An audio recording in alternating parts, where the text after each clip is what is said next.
how to get Spotify Premium.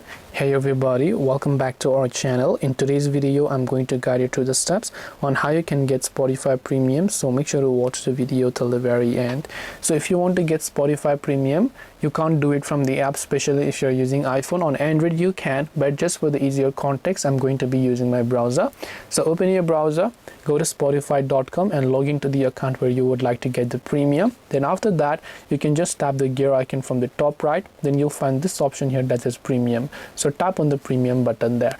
Once you tap on the premium option, you can just select the plan and tap on get individual premium option. After you do that, the final step would require you to simply enter your payment details, such as entering your PayPal account or your credit or debit card. So if you select your credit or debit card, you have to make sure to enter your card number, expiration date and the year, the security code, and then tap on the buy now option in order to go ahead and then buy them.